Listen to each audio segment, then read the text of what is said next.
estación fuera de Intervía. Aquí iba a presentar conmigo Eduardo Casado, que es asunto sería Estoy, a ver, perdona. Muy bien. Nada, pues voy a presentar junto con él en Vizcaya Connected Corridors. Si podéis un momentito, cambiamos la presentación y él empieza con la primera parte y yo continúo con la segunda. Vale, pues nada, ya empezamos. Voy pasando yo, Edu, y tú me vas, ¿vale? Perfecto, gracias, David. Muchas gracias. ¿Se me oye bien? Entiendo que sí. Vale, perfecto. Bueno, buenos días a todos. En primer lugar, daros las gracias por esta invitación. Voy a ser breve en la primera parte de la presentación que hemos montado Abel y yo.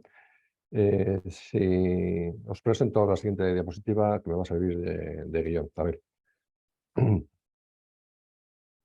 Sí, ¿puedes pasar? Sí. No está en modo presentación, ¿eh?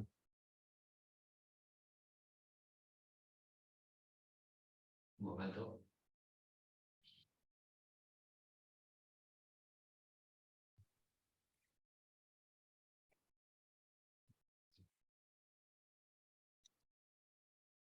Ahora. Vale, sí, hemos saltado a la siguiente. Si puedes dar una para atrás, por favor.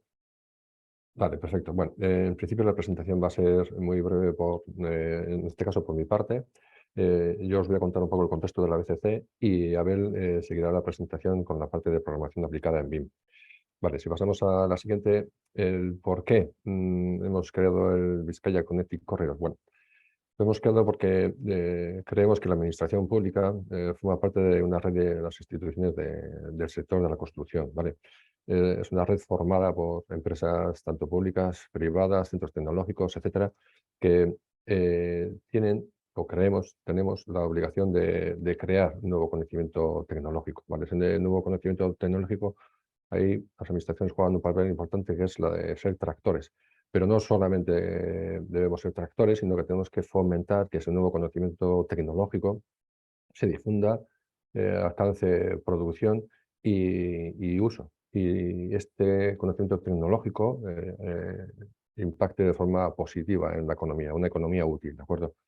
Ese es el por qué nos hemos metido en la creación del Vizcaya Connected Corridor. Os voy a explicar ahora el cómo lo hemos hecho, que es la siguiente diapositiva. Bien, nos hemos... si puedes pasar, a ver, por favor. Vale. ¿Cómo hemos articulado la creación del Vizcaya Connected Corridor? Bueno, lo hemos articulado a través de un convenio que lo ha firmado Diputación Foral de Vizcaya con un centro tecnológico, en este caso con Tecnalia. Se firmó en noviembre del 2020 y tiene una duración de 4 años, con una cláusula que hace de este periodo que sea revisable, ¿vale? Dentro del convenio se han creado unas figuras de seguimiento. Una de ellas es la Comisión de Seguimiento y Control, que aparece ahí, que es un poco el motivo por el que estoy yo aquí hoy. En esa comisión de seguimiento la forma tanto la Diputación Foral de Vizcaya, Tecnalia y en este caso Intervía. Sí, este es el cómo. Vamos a ver en la siguiente diapositiva el qué hemos hecho.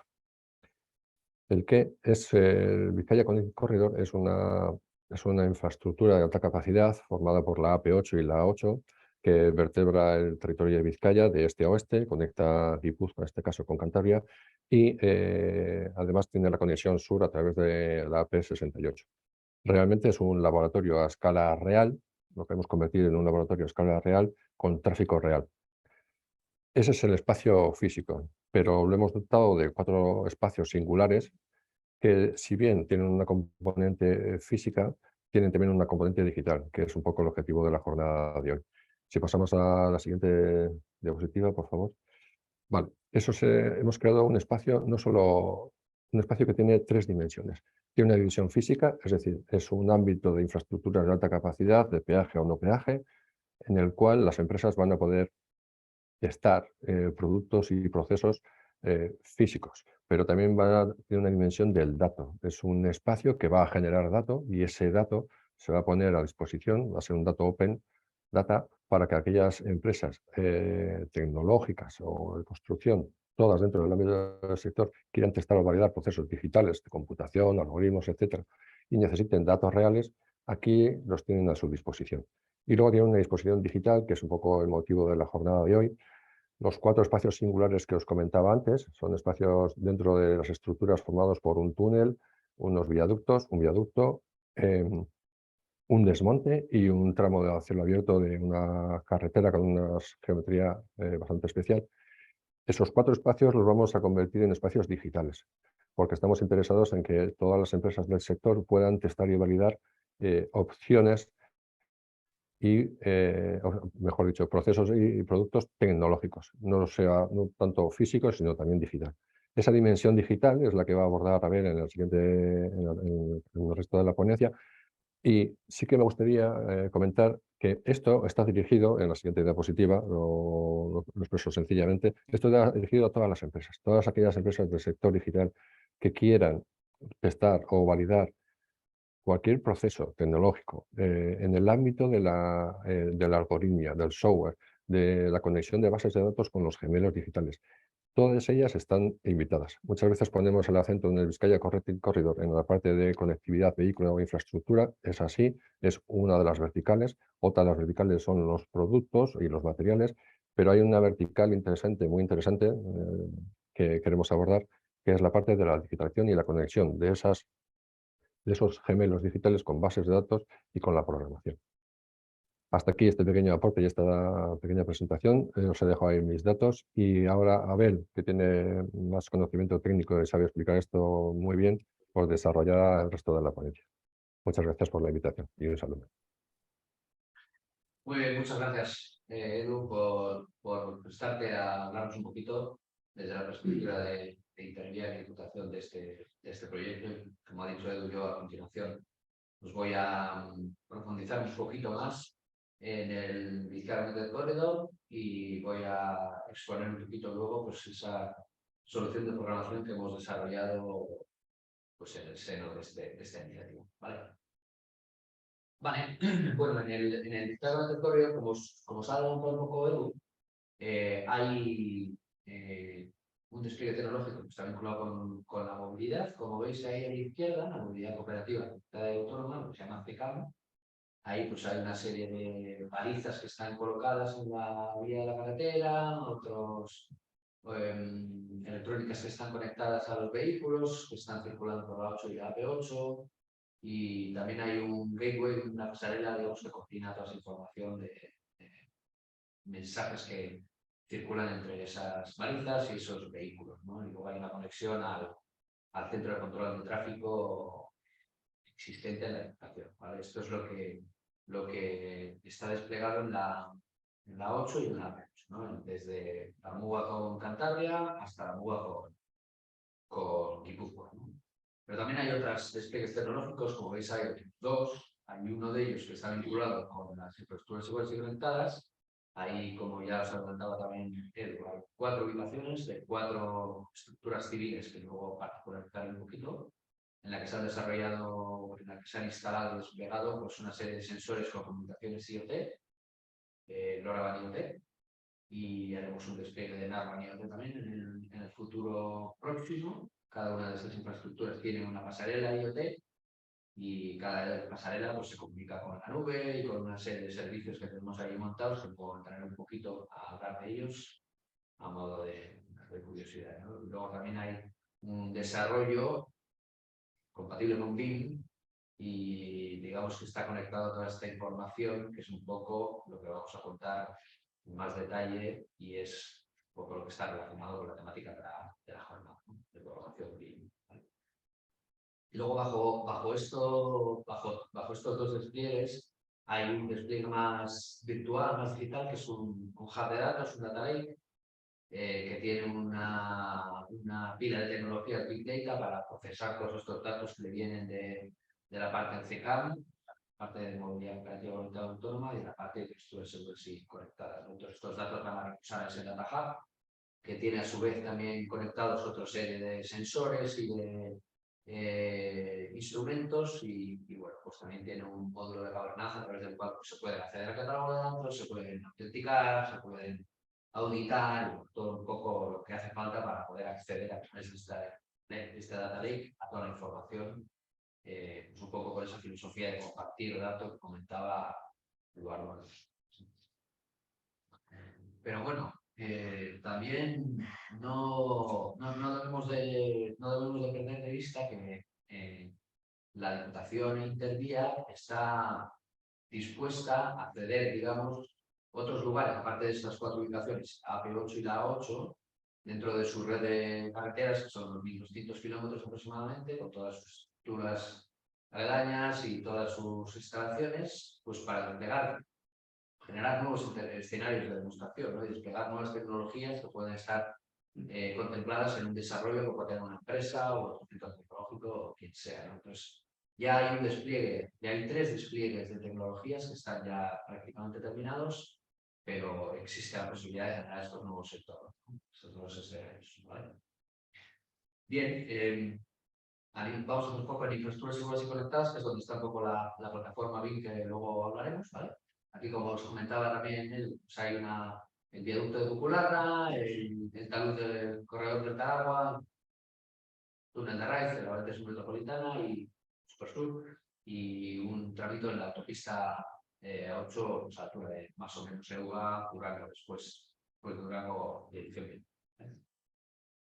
Vale, a nivel de que nos afecta, o que vamos a enseñar más, aquí tenemos el enlace de Cucularra.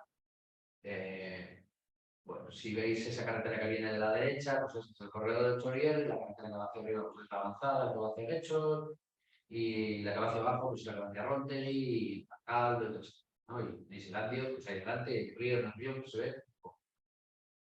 Pues en ese viaducto que tenéis ahí marcado, en amarillo un poquito más oscuro, es donde hemos sensorizado, es el cual hemos sensorizado, hemos puesto acelerómetros triaxiales, 2 en los tableros.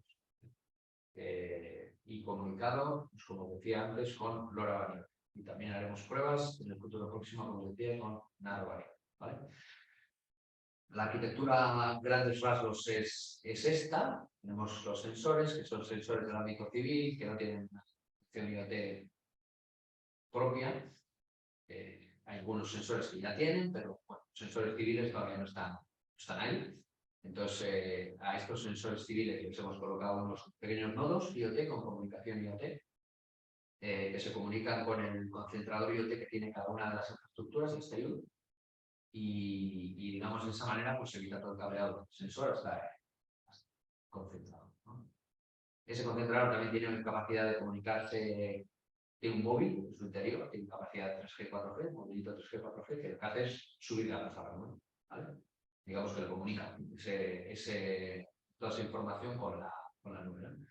Y también pues tiene una cierta capacidad de modificación de los datos que vienen, digamos, en un formato que no está estandarizado y pues, se cambia a través de Node Red, que es una solución por visual, como hemos visto antes también, y los convierte en MQTT, ¿vale? Entonces eso lo sube a la nube y hay una serie de servicios, una serie de herramientas que tenemos desplegadas, basadas en Azure y en otras casas comerciales.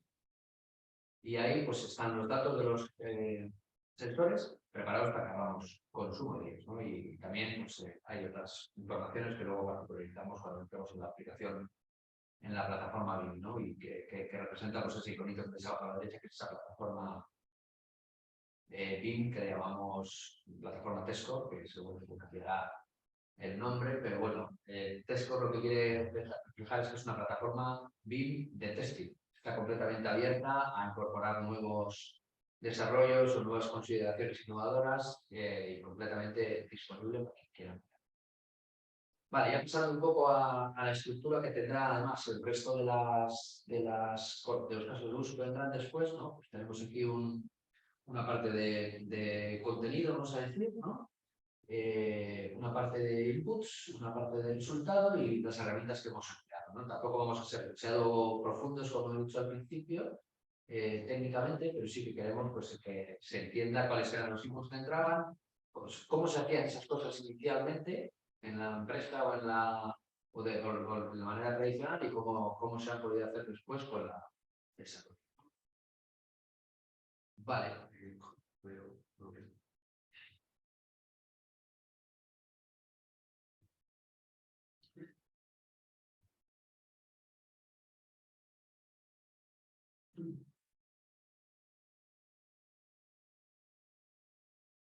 Vale.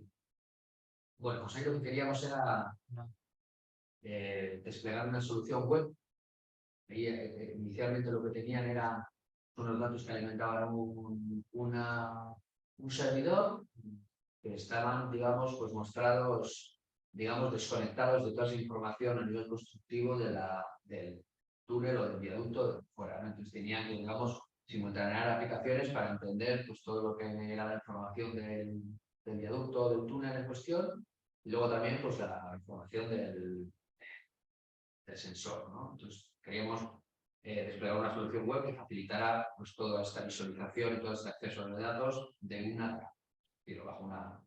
bajo una sola plataforma, ¿no? Interconectar esa información de esas infraestructuras con modelos BIM, como decía, y que también sirviera como entorno de experimentación, ¿no? Es lo que comentaba al principio. Esto hemos hecho un desarrollo en el que visualizamos modelos BIM y algunas funcionalidades adicionales y visualizamos datos, pero como decía, pues está completamente abierto a nuevos paradigmas como la analítica de esos datos, el mantenimiento predictivo en función de esos datos, la securización de todos esos datos, el blockchain para garantizar la entrada, la salida o el acceso a los datos, está completamente abierto. Vale, a nivel de inputs, pues tenemos ahí modelos, primero los requerimientos del cliente, los requerimientos de la iniciativa y del intermediario, que serían las cosas de una determinada manera, y eso es un input, sin duda alguna, de los más importantes, además, si no es el más importante. Luego están los modelos 3D, que están pues, en una base de datos o en un entorno común de datos que se llama BIM 360, que los que saben de BIM pues, lo conocerán, pero bueno, es un entorno en la nube que, digamos, acoge modelos BIM y es de la casa Autodesk, ¿vale? Luego están los datos de los sensores, que también están en la nube, en Azure, como habíamos antes, esos servicios web que tenemos dispuestos, y luego está la parte de la configuración de los sensores, ¿no? Que al final pues habla de pues, qué sensores son, dónde están ubicados, qué vinculaciones tienen entre ellos, ¿vale? Esos serían un poco los inputs del sistema. El resultado pues es esta plataforma que luego mostraré en un pequeño vídeo, una plataforma BIM que es visualizable desde cualquier explorador de internet o en fin, cualquier dispositivo móvil, tablet, portátil, etcétera, etcétera, etcétera, y además es compatible con pues, múltiples formatos de modelos tridimensionales, no solamente los típicos de la casa Autodesk, sino bastantes más, creo que son 64, si no estoy equivocado, incluidos IFC y bueno, otros más, ¿no? Y bueno, pues esto es un poquito el resultado. Ha habido que utilizar una serie de herramientas que os comentaré después, ¿no? Y esto es un poquito lo que antes decíamos que era el front en la arquitectura de cliente-servidor, ¿no? Esta es la parte de cliente, la parte front, la parte de usuario, la parte que ve el software, ¿no? El usuario. A nivel de herramientas, la parte de back es la que veis a la derecha, que es un poco donde está toda la información de los sensores y tal, como hemos dicho antes. Y a nivel de herramientas, pues hay un montón esta es una aplicación bastante compleja y hay un montón de herramientas y un montón de lenguajes que se han utilizado a la vez, ¿no? Hay la parte de front, pues HTML, CSS, React, Angular, JavaScript, hay un montón. Luego, pues hay la parte de servidor, pues hay, ha habido muchísimas con Azure, con BIM 360, series de datos temporales. Hay múltiples aplicaciones, múltiples lenguajes y múltiples herramientas que se han utilizado para esta aplicación. Y bueno, si podemos mostrar el vídeo, ¿puedes darle al vídeo? Es un pequeño vídeo de la aplicación.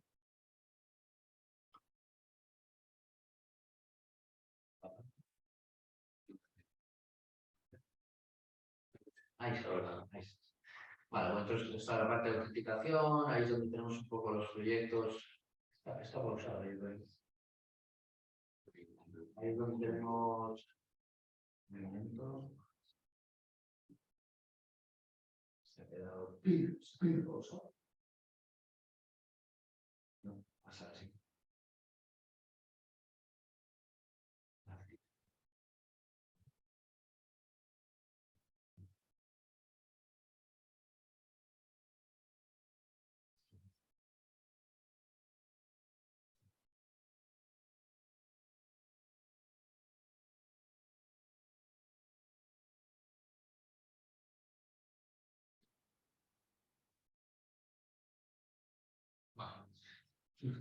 pues no vamos a poder ver vídeo. Bueno, vale, esta es la primera parte de autenticación, acceso a los archivos. Y esto es un poquito ya la parte donde vemos un poquito los modelos tridimensionales. Tenemos una parte de datos, otra parte de documentos, vamos a decir, otra parte de modelos. Esto es un poco el enlace de Cucularra. Muchas gracias a la Diputación por tener nuestro modelo y a IGCID, que fue el que lo fabricó por haberlo desarrollado. Luego la parte de IoT o de sensórica, que ya aquí pues digamos que vinculamos los datos de los sensores, a la derecha ven los datos, el gradiente de datos arriba, ¿no? Y en función de la simulación en el tiempo que se realiza, como veréis ahora, pues le dais al play y ahí pues hace una pequeña simulación donde se ve cómo los datos oscilan y pues cambian los tiempos, el rango de fechas y ahí se puede ver un poco cómo se simula eso, ¿no? Y luego ahí habrá funcionalidades adicionales como la descarga de los datos que se habilitarán y además una serie de funcionalidades adicionales que aún no están desarrolladas, pero que están disponibles para quien quiera emplearla en el seno de un proyecto. Y nada más por mi parte y por la parte de Eduardo Casado, muchas gracias y nada, a continuación vamos a hablar del estadio de Uruguay y su geometría paramétrica. Aquí nos acompañarán Jonathan Chaina del Río, que es arquitecto en SSBIM, titulado en arquitectura por la Escuela Técnica Superior de Arquitectura de Donosti, del País Vasco. Cuenta con más de 10 años de experiencia en el mundo de la construcción y de la edificación. A lo largo de su carrera profesional ha trabajado con varios despachos de arquitectura, como Peña Ranchegui y asociados o Ignacio Cremada de Arquitectos, además de liderar sus propios proyectos, ¿no? Es un apasionado por su trabajo, como veréis, y es también profesor de BIM, de Building Information Modeling, en diferentes centros de formación en Euskadi desde el 2017 ha colaborado junto con su socio Aniceto Alberti en el desarrollo BIM de uno de nuestros proyectos residenciales y de equipamiento con despachos en Guipúzcoa y en Vizcaya. Y a mi izquierda tengo a Izaskun Matías, compañera, y ella es ingeniera industrial por la Escuela de Ingenieros de Bilbao. Desde 2001 trabaja con nosotros en Tecnalia como técnica senior de proyectos y es máster en programación aplicada en BIM. Y actualmente trabaja pues, con nosotros en el Laboratorio de Tecnologías Digitales, desarrollando pues, proyectos de investigación y aplicación de tecnologías BIM, sistemas de percepción LIDAR y programación avanzada en diferentes ámbitos, principalmente el indicatorio, industrial y energético. ¿Vale? Y nada, doy paso a Jonathan, creo que va en primer lugar. ¿Sí? Y nada, Jonathan, el escenario es tuyo. Gracias. Muy bien. Muchas gracias, Abel. En primer lugar, agradecer a Eraikune y por la invitación al evento y a Tecnalia, en este caso, por la colaboración estrecha que hemos tenido.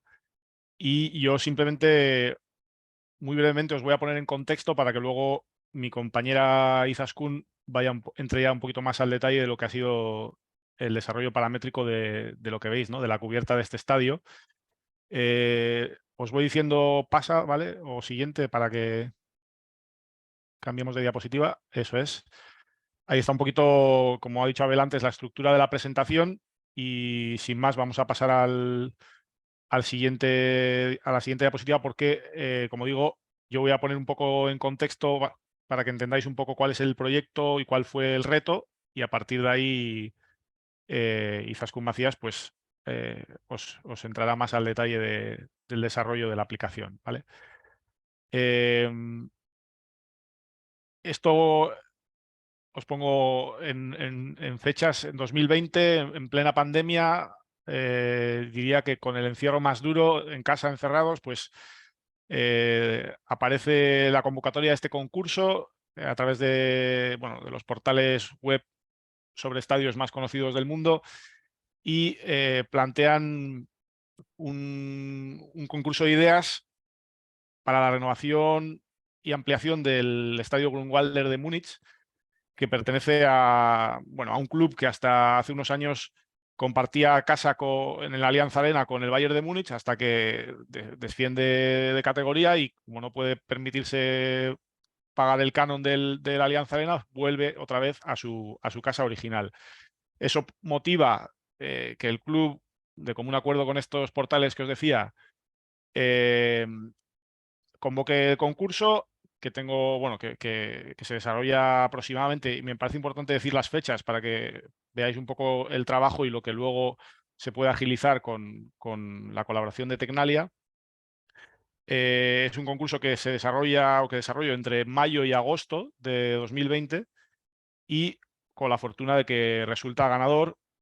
Eso hace que aparezca el proyecto en prensa, como estáis viendo aquí, y la publicación en prensa, pues también para poner un poco en valor las comunidades de usuarios o los grupos de usuarios BIM a la que pertenece Abel y otras personas de las que estamos aquí hoy, pues alguien en ese grupo se entera por la prensa, me felicita y eso da como consecuencia que me invitan a hacer una presentación en el grupo de usuarios BIM de Madrid, de común acuerdo con el de Euskadi y Navarra, y bueno, yo en esa presentación lanzo el reto que recoge Abel el guante como presente en esa charla. Lanzo el reto de cómo algo que yo desarrollo dentro de lo que es el proyecto global de un estadio, en concreto la cubierta, desarrollo de una manera artesanal, vamos a decirlo, dentro de que es un proyecto BIM. Podéis pasar a la siguiente diapositiva. Aquí se ve un poquito la idea que os comento, que por supuesto partiendo como casi todos los proyectos de arquitectura, pues desde lo más elemental con un croquis hasta un proyecto BIM, aunque nadie lo exigía porque no era parte de las bases del concurso, pero para mí, como para muchos de los que estamos hoy aquí, ya no hay otra manera de entender el desarrollo de los proyectos, porque a mí ya no me tienen que convencer. Probablemente hoy los espectadores o los que puedan ver esto en un futuro, pues quizás están en ese proceso de convicción. Yo ya estoy convencido de las ventajas porque abordar un proyecto como este sin esta metodología, probablemente haciéndolo en este caso a nivel individual, pues hubiera sido inviable. Y simplemente por pasar de diapositiva, aquí veis un poco lo que es la idea motora, que desde un primer croquis ya está presente y que luego veis cómo de una manera natural o de una transición de ese croquis a ese modelo BIM, pues se traduce con bastante fidelidad, vamos a decir, ¿no? Esto que veis, que a posteriori lo vais a ver más en planta, en definitiva es una geometría bastante endiablada que motivó el desarrollo de esta aplicación que luego os va a contar Izaskun, que es adaptativa o permite adaptarse flexiblemente a las diferentes formas cambiantes que pueda tener este estadio o incluso otros estadios, ¿vale? Pasa, por favor. Esto es un levantamiento que tuve que hacer inicial del estadio tal y como está hoy en día. Y vais a ver en la siguiente diapositiva la comparativa con lo que es la propuesta, donde hay que mantener buena parte de los elementos originales del estadio, pero había que ampliarlo hasta los 20.000 espectadores aproximadamente. Había que cubrirlo por razones de acústica y de meteorología.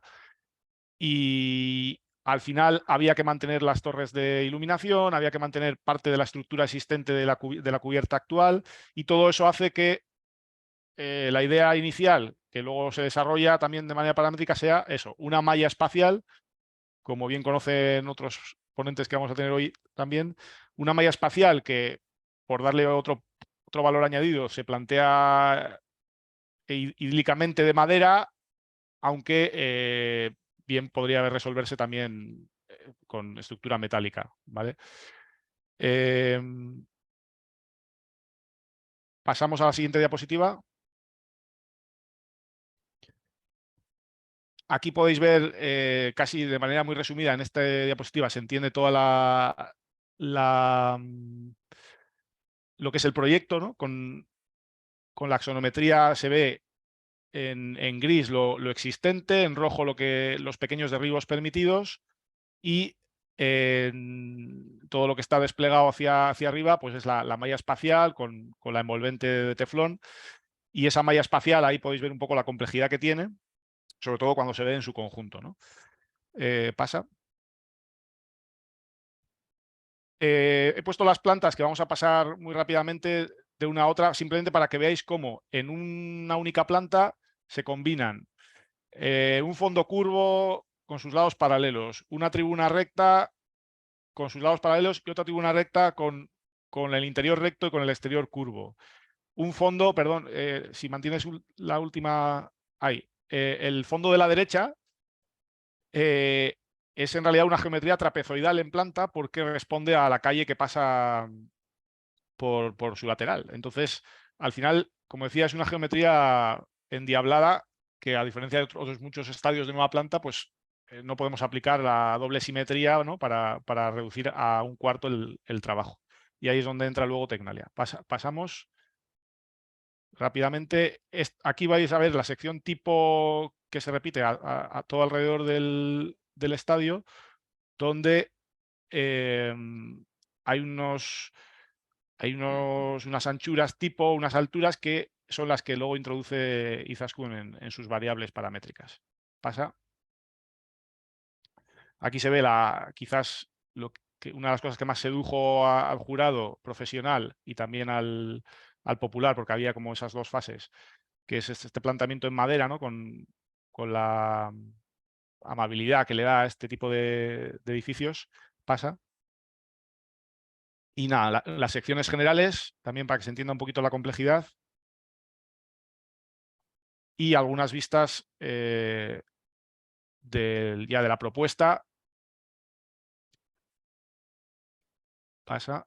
Ahí se ve un poco otra vez la malla desde, perdón, en la anterior diapositiva se veía la malla vista desde la cara inferior, ¿vale? De nuevo que con el escorzo coge como mucha complejidad, aunque todo se simplifica cuando se ve uno de los pórticos, que en mi caso lo desarrollo de manera manual por secciones paralelas, y esas secciones con la sección típica de ménsula o, digámoslo así, o de cercha, se lleva a la tercera dimensión convirtiéndose en una malla espacial, y eso es lo que luego a Izaskun contará que igual le supuso un poco más de complejidad, ¿no?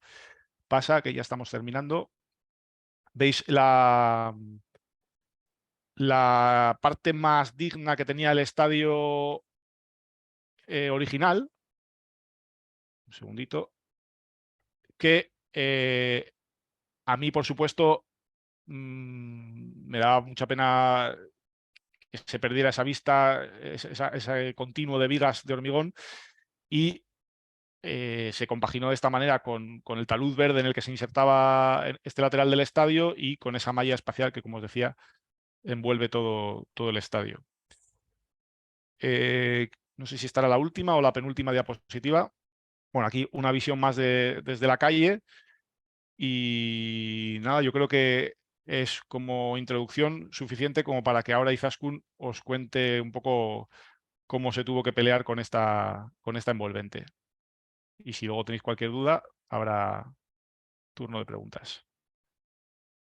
Muchas gracias. Y todo tuyo, Izaskun. Muchas gracias, Jonathan. Yo voy a continuar con la presentación del desarrollo de los algoritmos para la cubierta del estadio global. El primer paso que dimos fue analizar junto con Jonathan esa estructura. Como bien ha dicho, está formada por barras y nudos de madera que forman pórticos y que recorren toda la directriz del estadio. También pudimos analizar en planta las diferentes zonas que también ha comentado Jonathan. Simplificamos un poco este proyecto piloto, ya que queríamos obtener unos algoritmos que nos permitieran generalizar para otros proyectos. Entonces, separamos en tramos. Hicimos 3 tipos de tramos, tramo recto, tramo curvo y esquina, para unir los tramos rectos y los curvos. todo basándonos en la línea interior de cubierta.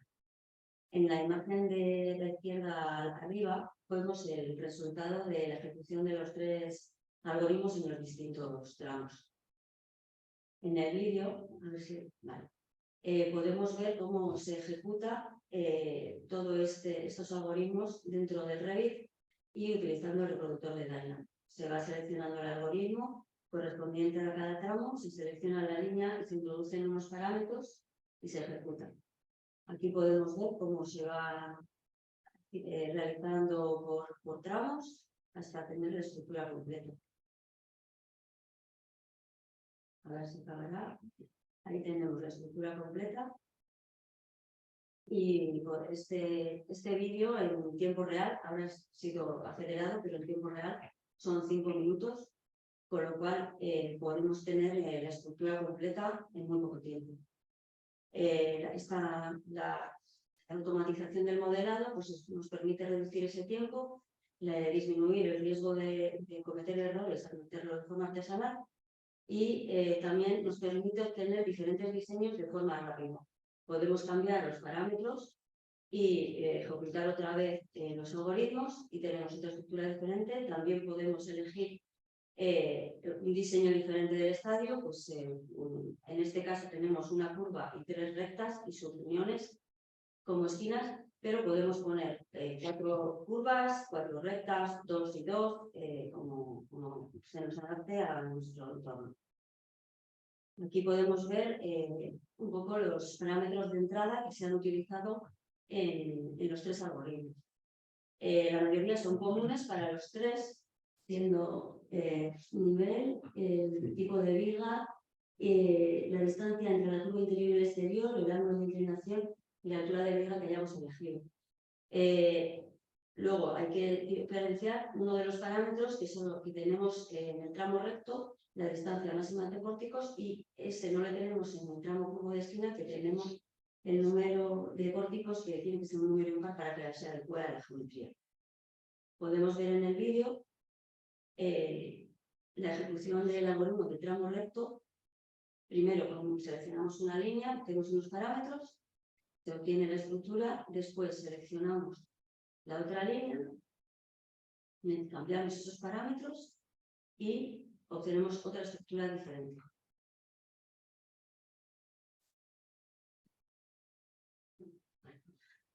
Aquí vemos cómo se ha generado esa estructura y vamos a poder ver esa diferencia de los parámetros introducidos teniendo mayor distancia entre pórticos y en el pórtico en sí. También se va.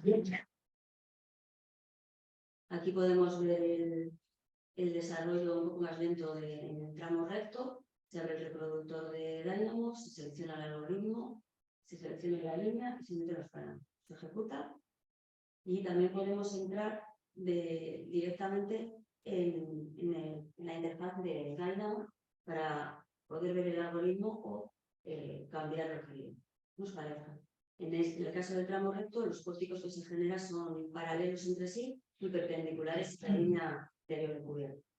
Aquí podemos ver el algoritmo completo del tramo recto. Tenemos 3 bloques. El primero es el de los parámetros de entrada en naranja. El del medio sería el desarrollo de la geometría, los resultados parciales, y al final tenemos en morado el y modelando las vigas. Dentro del desarrollo de geometría tenemos una secuencia que primero se generan los elementos del pórtico principal, después los del secundario, después se colocan todos los pórticos principales y secundarios y para finalizar los elementos de arrastramiento entre pórticos. Lo mismo tenemos para el tramo curvo. Se seleccionaría una línea curva, en este caso, es un tramo de circunferencia. Aquí los pórticos que se generan son concéntricos. También podemos ver el algoritmo y vemos en esta imagen que los bloques son los mismos, el desarrollo sigue la misma secuencia, aunque varían los dos de conexiones entre ellos. Lo mismo para el de esquina, seleccionaríamos el algoritmo, seleccionamos la línea de la esquina y ejecutar. Aquí los pórticos también son concéntricos y vemos la peculiaridad de que no se generan los pórticos extremos, ya que se han generado o se van a generar con los tramos recto o curvo. Entonces, si generamos aquí también esos pórticos, estarían duplicados. Vemos aquí, igual que en los tramos anteriores, el algoritmo de la esquina con sus 3 bloques y la misma secuencia en el interior del desarrollo de todo esto se ha desarrollado dentro de Revit. Dentro de él está el reproductor de Dynamo, como ya he dicho, que ejecuta de forma sencilla los algoritmos desarrollados en Dynamo, y también hemos utilizado el lenguaje de programación Python en alguna tarea, para realizar alguna tarea específica dentro de Dynamo. Aquí voy a comentar brevemente unas pinceladas de qué es Dynamo, qué es el reproductor de Dynamo, para aquellos que no los conozcáis. Dynamo es una herramienta de programación visual de código abierto que se puede vincular a varios softwares de modelado, como puede ser Revit, Civil 3D, Autodesk Logo. Funciona con nodos o cajas que se unen entre sí mediante cables o conectores. Cada caja pues, tiene una tarea diferente. Puede ser seleccionar elementos en Revit, realizar operaciones matemáticas, generar geometría, modelar en Revit elementos.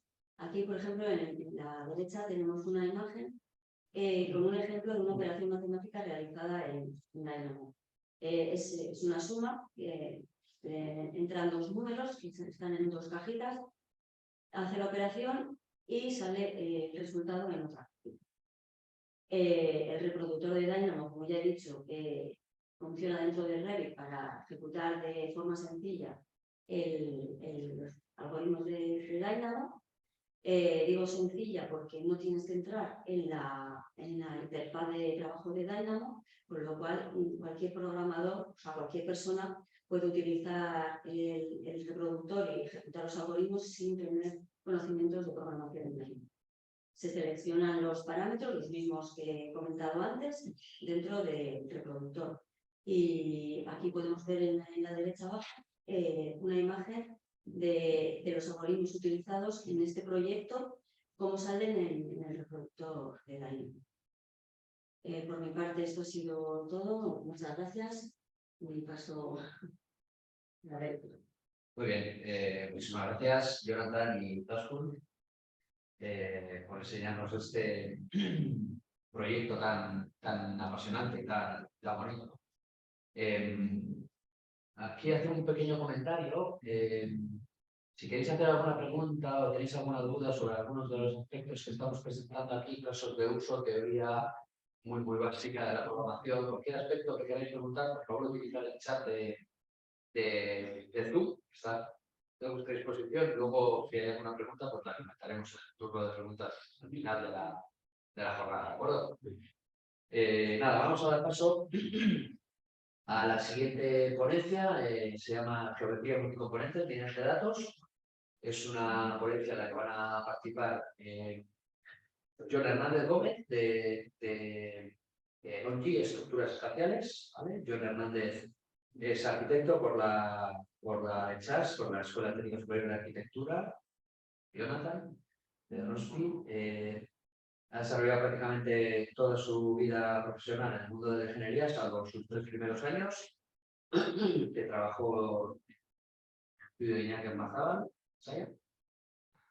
y posteriormente trabajó en ICELAN, desarrollando proyectos de ingeniería por 9 años, y desde hace 8 años trabaja en ONGI como responsable de la oficina técnica diseñando estructuras espaciales y monocapas de grandes proyectos. Y también fabrican y montan esas estructuras espaciales, ¿vale? Como ejemplos de algunas de las cosas que hacen en el estadio de Anoeta, el aeropuerto de Acapulco, 28 estaciones del metro en Riyadh, tienen, como veis, bastante experiencia, ¿no? Y por parte de Tecnalia, un poco para acompañar a John en la presentación, también presentará Miquel Pitana, compañero, arquitecto también en la Escuela de Navarra, de Pamplona, la Escuela Técnica Superior de Arquitectura de Navarra. Y trabaja desde 2015 como arquitecto proyectista en diferentes estudios y desde el 2017 trabaja con nosotros como técnico senior del Laboratorio de Tecnologías Digitales, participando en diversos proyectos de investigación, haciendo servicios de implementación, BIM y automatización en diferentes sectores, también como Izaskun, principalmente laboratorio industrial y energético. Y sin más, doy paso primero a John, primero Miguel y luego yo. Isabel, buenos días a todos. John y yo vamos a presentar un proyecto de programación aplicada sobre modelos bioestructurales. En este caso no va a ser un proyecto tan atractivo como el anterior, va a ser un proyecto en el que vamos a mostraros de rutinas de automatización, de inserción y extracción de datos en modelos BIM. Una vez más, mostrando la estructura de la presentación, son 4 bloques. Inicialmente, John y yo vamos a presentarnos, vamos a dar información sobre el contexto del proyecto. Luego, la parte central de la presentación son los 2 desarrollos que hemos hecho. Y vamos a acabar dándonos un poco de información sobre las herramientas que hemos aplicado en el proyecto. John, cuando quieras, si pasa. Pues nada, oye, lo primero, agradeceros la oportunidad de poder participar aquí en esta charla, que la verdad es que me está resultando bastante interesante. Bueno, una mención a Jonathan, que la verdad es que el proyecto que ha enseñado es muy parecido a lo que hacemos nosotros a diario, pero bueno, nosotros con estructura espacial y bueno, o sea, estructura espacial metálica y bueno, si queréis os cuento un poco qué es lo que hacemos, ¿no? Al final somos una ingeniería que nos dedicamos a las estructuras y estamos centrados en estructuras industrializadas, ¿no? Que al final las estructuras espaciales y monocapa lo bueno que tienen es que tienen una repetitividad de elementos pues muy grande y entonces, bueno, para eso hemos desarrollado unos programas que transforman lo que es un cálculo que utilizamos, por ejemplo, en el modelo SAP, o sea, en SAP 2000, que son estructuras alámbricas muy sencillas, a través de nuestros programas que hemos desarrollado aquí en ONDI, lo transformamos directamente en elementos fabricables. Bueno, si veis a la mano derecha tenemos una imagen del estadio de Anoeta, que es una malla espacial. Las mallas espaciales al final son estructuras que tienen generalmente doble capa, una capa superior y una inferior, y luego está unida por barras diagonales. A mayor distancia entre apoyos, más canto tendrán las mallas. Y bueno, al final son estructuras muy ligeras comparadas con la estructura convencional, que tienen muy bueno, pues que al final son elementos pequeños, suelen ser barras de 3-4 metros, que se puede apilar todo, se puede meter en contenedores y se puede transportar a cualquier lado del mundo. ¿Qué tienen las espaciales? Normalmente se utiliza tubo circular, hueco, y en los extremos hay 2 tornillos que se unen a esferas y al final acaba siendo una especie de IKEA, que cada barra tiene su código, cada esfera tiene su código y nada, en obra los montadores siguen unos planos de montaje con códigos. Hoy lo que vamos a hablar es más de las monocapas, que es un producto pues, un poco más estético, que se utiliza más en, pues, en museos, en centros comerciales, hoteles, porque normalmente lo que lleva es vidrio encima. Y como bien indica su nombre, monocapa, es que es una única capa y nos solemos utilizar tubo rectangular hueco y lleva 2 tornillos en los extremos que se atornilla a discos. A diferencia de las mallas espaciales que llevan esferas, estos son discos. Y entonces, a través de los 2 tornillos de los extremos es lo que hace que tenga rigidez. Y normalmente las monocapas tienen formas curvas para que trabajen bien. O sea, una monocapa plana no va a trabajar bien. Normalmente habría que complementarla con una estructura inferior de pendolones y tal. Y al igual que las espaciales, son elementos bastante pequeños que se meten en contenedores y los podemos llevar a donde haga falta. ¿Qué más? A ver, para la monocapa, hemos empleado, bueno, hemos desarrollado un programa que se llama Vicosoft y es un plugin que está integrado en Rhinoceros. Al final lo que necesitamos es que de nuestro cálculo en el SAP metamos esa malla en el Rhinoceros y acabe sacándonos todos los elementos de despiece de la estructura. Entonces, si quieres, Miquel, pasa a la siguiente imagen, que tenemos un pequeño vídeo. Y aquí vais a ver un poco lo que son los elementos de la monocapa, que son tubos rectangulares que tienen un agujero por donde se meten los tornillos. Entonces llega obra todo por separado. En obra se ensambla normalmente en el suelo, igual toda la estructura si es pequeña, y mediante grúas se iza a su posición final. Entonces, bueno, ahí veis una serie de monocapas que bueno, son todo formas curvas y tal. Algunos son casos reales, otros no. Aquí veis, son los ensayos que se realizan a la estructura. Ahí vienen 2 discos, pero en realidad solemos hacer uno. Y este sería el Vicosoft, que se une con Rhino, con SAP, Sophistic, Evolute. Entonces lo que generamos son superficies. Normalmente utilizamos el Grasshopper. Y bueno, una vez que tenemos el alámbrico, lo metemos en el Rhino. Y aquí es donde, bueno, al final es un programa que hemos desarrollado nosotros y al final, pues como todo, pues tiene sus mejoras. Y nos dimos cuenta que la entrada de datos era muy torpe. Porque al final, para configurar las estructuras monocapa, en general utilizas un único tubo, pero hay estructuras que son bastante complejas y necesitan configuración de varios tipos de tubo. Ahora estamos haciendo una que tiene 8 tubos diferentes y tienes que meter los datos de todo a mano. Entonces nos pusimos en contacto con Tecnalia para ver cómo podíamos facilitar este proceso, que al final es lento y tiene posibilidad de error. La verdad es que cuando hablamos con Tecnalia era algo como muy obvio, ¿no? Cuál era la vía de trabajo, y la verdad es que bueno, estamos muy agradecidos porque bueno, en el momento en el que contactamos no teníamos posibilidad de hacerlo nosotros y bueno, lo han desarrollado ellos. Y luego también teníamos un problema en la salida de datos también, que en la zona de la parte de presupuesto y todo esto también lo teníamos mal, porque teníamos que meter un montón de datos de precios a mano y así.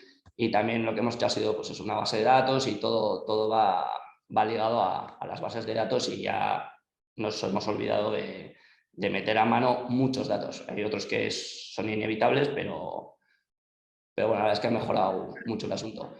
Y luego, bueno, si pasas a la siguiente, había un pequeño vídeo simplemente pues, para que veáis un ejemplo de una espacial. Bueno, no sé si le das. Es un ejemplo. Nosotros nos pasamos todo el día haciendo ofertas, miles de ofertas de este tipo. Al final lo que es que he montado una esfera maciza a la que se atornillan barras y esto forma parte de un gran conjunto, que en este caso es una gran cúpula de una arena. Bueno, al final es de deporte, pero bueno, que al final es para hacer todo tipo de eventos. Y entonces, pues la generación de todas estas geometrías y todo esto es fundamental al final el uso de programas y luego el BIM, ¿no? Y que nuestros clientes nos solicitan todas estas geometrías con la información de cada barra, cada esfera, luego la subestructura también que va encima y ellos lo integran en el Revit y así tienen pues, bueno, todo el modelo con la información precisa. Así que nada, intento hacer una presentación un poco rápida para que veáis cuál es nuestro mundo. La verdad es que me ha parecido, a raíz de la charla de Jonathan, la verdad es que me daban ganas de hablar mucho más, ¿no? Y explicaros cuál es nuestro día a día y cómo hacemos todo esto, pero bueno, yo creo que lo importante ahora es que Miquel os explique cómo ha desarrollado el proyecto que teníamos en común. Así que nada, muchas gracias a todos. Vale, gracias, John. Bueno, para terminar un poco el bloque de contexto, ya John nos ha situado en cuál era la necesidad de ONDI. Y bueno, nosotros ante esta situación pues planteamos dos desarrollos, ¿no? Un primer desarrollo que tiene como objetivo automatizar la entrada de datos de la base de datos, tratar de evitar ese proceso manual y automatizarlo. Y el segundo desarrollo que queda un poco más marcado en la fase final del trabajo, en la cual ya tienes el modelo 3D generado y parametrizado dentro del software y te interesa generar un presupuesto personalizado. Bueno, entonces, son dos desarrollos los que planteamos, con estos dos objetivos. Y bueno, voy a pasar directamente a explicar el primer desarrollo. Hasta entonces, bueno, Ondi, digamos que introducía los datos, como explicaba John, de forma manual, realizando a través del software Microsoft y una herramienta que básicamente funciona haciendo una serie de consultas, en concreto 24 consultas de información, las cuales el técnico tiene que ir respondiendo una a una y de forma manual. Básicamente esta respuesta consiste en abrir la base de datos, coger un manual y volcarlo al software. Este proceso se repite, como os he dicho, 24 veces y de forma manual. Aquí tenemos en las imágenes, en la imagen izquierda, bueno, vemos el software de diseño y en la derecha vemos el vídeo cómo en cada uno de esos valores azules, cada uno de esos valores son movidos uno a uno por el técnico de una base de datos al software. Entonces, bueno, pues a través de 24 consultas, la información quedaría recogida en el modelo y el proceso de gestión de datos ya terminalizó. Entonces, bueno, ese es el flujo de trabajo empleado por Ondi. Nosotros planteamos un desarrollo complementario a este, porque se decide dejar ese desarrollo, por si acaso vuelve a ser necesario en alguno de los proyectos, pero planteamos una rutina en la cual la información trata de volcarse en bloque. Es decir, tratamos de reducir al máximo el número de consultas o recibimientos de información, sobre todo aquellos que sean coger un dato y meterlo manualmente al proyecto. Y lo que se plantea es que el técnico simplemente elija un tipo de tubo. ¿De acuerdo? Ese tipo de tubo es leído por el algoritmo. El algoritmo busca ese tipo de tubo en la base de datos y vuelca automáticamente toda la información. Lo vamos a ver también ahora en un vídeo, ahí en la parte derecha. Vale, ahí vemos cómo el técnico selecciona un tipo de tubo. A continuación se abre el Excel, se busca la línea en la que está ese tubo y ya quedarían volcados en el modelo todos esos datos. Habéis visto un par de ventanas más de consultas y bueno, no se pueden resolver de otra manera y se dejan así. Y bueno, de esa manera se consigue reducir de 24 consultas a 5 y sobre todo evitar ese tipo de traspasos manuales pormenorizados. Bueno, explicado un poco el desarrollo, pasamos a hablar un poquitín más de la información lo que mis compañeros han llamado inputs, ¿no? La información que Ondi utiliza para, digamos, configurar, para analizar sus proyectos, sus modelos 3D. Esta base de datos, como veis en la pantalla, no deja de ser una hoja Excel, tiene ese aspecto.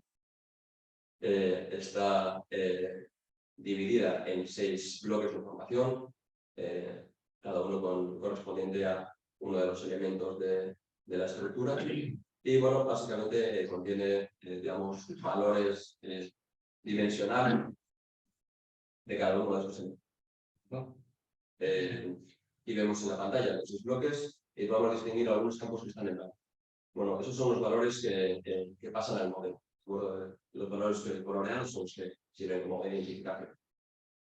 Y dentro de este Excel se introducen dos primeras columnas, un primer bloque, que es clave, está ahí coloreado con un fosforito para que se vea bien, y se le llama datos de entrada.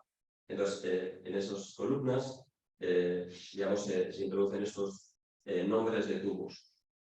Esa selección que hace el técnico cuando quiere volcar la información. Entonces, el funcionamiento del algoritmo es bastante simple.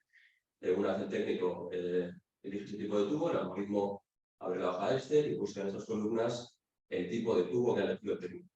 Cuando lo encuentra, selecciona todos los valores blancos de esa fila y los vuelca directamente al modelo. Eso es lo que hemos llamado ese volcado en bloque informático. Y bueno, en cuanto al primer desarrollo, esto es lo que os queríamos contar.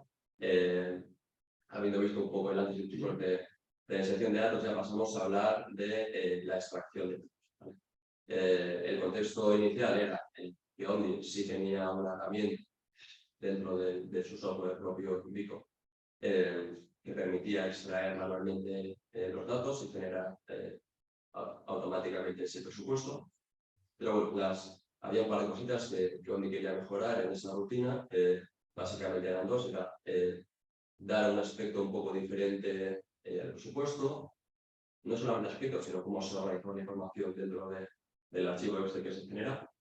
Y por otro lado, el tratamiento de la base de datos de precios. Esto es la parte que sí que se trae más crítica, porque de ahí podían desprenderse o generarse errores de actualización de precios que impactaban evidentemente en el presupuesto del proyecto y, como siempre, el dinero es importante.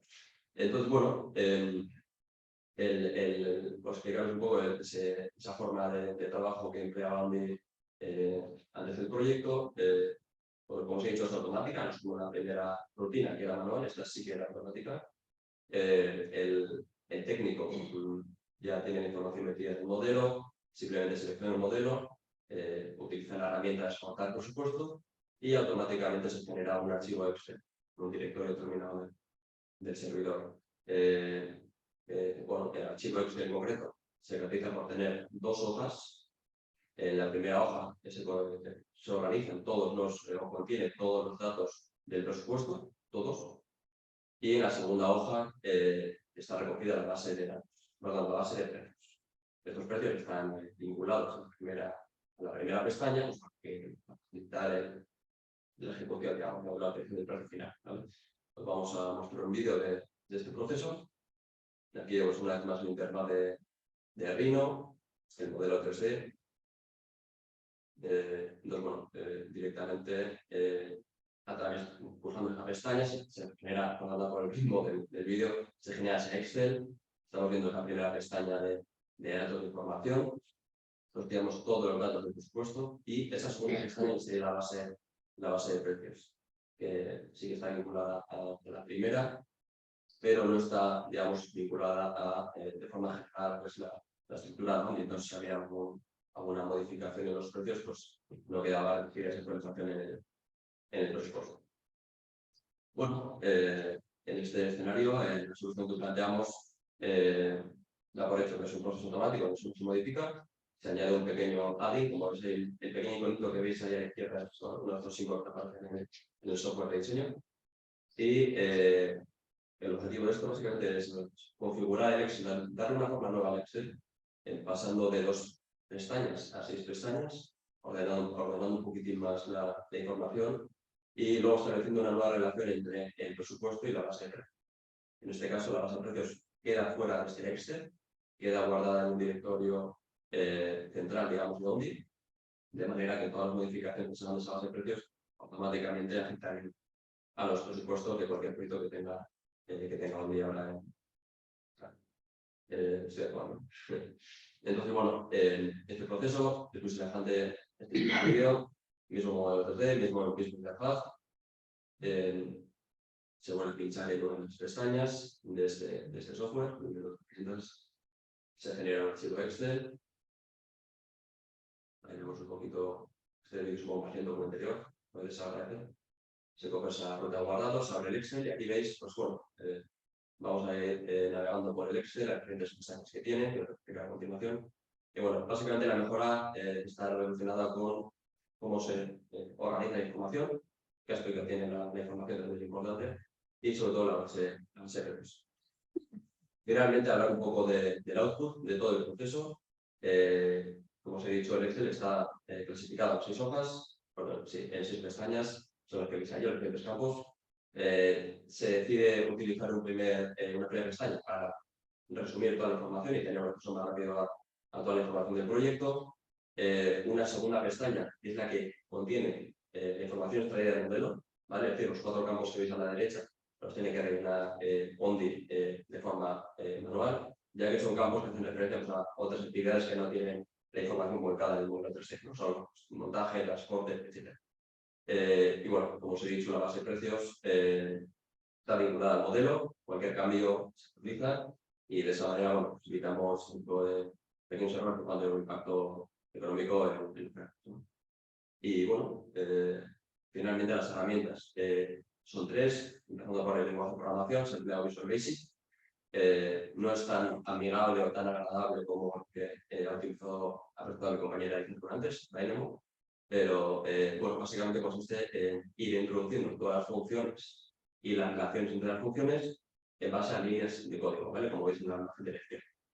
Este lenguaje de programación nos permitió generar estos add-ins sobre el software Microsoft, que es el que ya utilizaba Ondi, y es un software que se ejecuta sobre base de rinoceros, es decir, funciona en el programa de diseño BIM rinoceros. Y básicamente ya está, esto es todo el contenido que teníamos. Gracias. Pues muchas gracias, John y Mikel, por esta presentación, también súper interesante. Y yo creo que además ahorra bastante tiempo y bastante posibilidad de error, ¿no? Que eso es muy importante también. Vale, bueno, a continuación vamos a pasar a la ponencia de silos XR, automatización de modelos BIM, simplificado de silos, en la que van a participar Miguel Gutiérrez, director industrial de Oracle Storage Solutions, que se me aproxima por la izquierda. Miguel es ingeniero industrial, durante toda su carrera, que son más de 5 años, empleado en el entorno industrial. Es una primera etapa en las oficinas de industria de precisión Alguero y de la división de silos de Prado. En ambas, como responsable de cálculos y del departamento de imagen, pasó a ser director industrial de talleres Guatelli, fabricante de componentes de para soldados de gran importancia, donde se fabricaban piezas de hasta 250 de peso. En la última etapa, junto a 4 socios y calidad de director técnico, ha creado una nueva empresa para los silos, donde, empezando desde cero como una startup, se ha llegado a alcanzar una facturación de 11 millones y de tener 40 personas en su plantilla. Enhorabuena por eso. Con una planta industrial de 4.000 metros cuadrados, ¿vale? Y bueno, a mi derecha, Laura Pérez y Alain Villanueva. Laura es diplomada en Ingeniería Técnica Industrial, especialidad mecánica y graduada en Ingeniería Mecánica por la UPV y máster en BIM aplicado a la Ingeniería Civil y de Tecnalia. Y nada, comenzó su andadura profesional en lo que era antes la BIM de Tecnalia. Luego se fusionó con Tecnalia en 2004, haciendo trabajos de inspección, estudios y seguimiento de edificios, y desde entonces ha participado y colaborado en numerosos proyectos relacionados con las patologías y la rehabilitación, tanto de edificios como de infraestructuras. En las tareas y funciones desempeñadas se pueden destacar la gestión, planificación, desarrollo y elaboración de diversos proyectos en el ámbito de las patologías, de rehabilitación estructural, realizando entre otras tareas el estudio patológico y diagnosis de diferentes estructuras y diferentes años, incorporando la metodología BIM en sus trabajos, ¿vale? Y Alain Villanueva es graduado de Ingeniería Civil y máster universitario en Ingeniería de Caminos, Canales y Puertos. Actualmente está cursando un máster universitario en energías renovables y comenzó su carrera profesional como ingeniero en el Departamento de Mantenimiento e Ingeniería de Lucar Tissue and Flow, donde trabajó durante casi 3 años. Actualmente desarrolla su actividad como investigador en seguridad en infraestructuras en Tailandia. Y nada, voy a dar paso a Miguel. Y muchas gracias. Gracias a vosotros. Yo voy a situar un poco la problemática que teníamos en nuestra empresa y que planteamos a Tecnalia para tratar de dar una solución, ¿vale? Somos una empresa que fabrica silos para lanzamiento de grano, biomasa, cualquier producto que fluya, ¿vale? Vendemos a lo largo de todo el mundo. Tenemos proyectos realizados en Europa del Este, en Asia, en África, en Sudamérica. Realmente íbamos comercializando en esta segunda fase de 5 años nuestro producto y aunque anteriormente venimos de lo que era Prado Hotel, que es la diferencia, el antiguo Prado hacía silos y naves, es más conocido por el tema de naves. Ahora hemos llamado Prado Silos, que es el nombre comercial. Pues casi después de haber parado Prado Hotel durante 6 años, pues casi así empezar otra vez con clientes sin desarrollo. ¿Vale? Os voy a poner un pequeño vídeo para que os hagáis idea de lo que hacemos. Nosotros suministramos todo lo que es los silos para almacenamiento y todas las estructuras que hay alrededor. ¿Vale?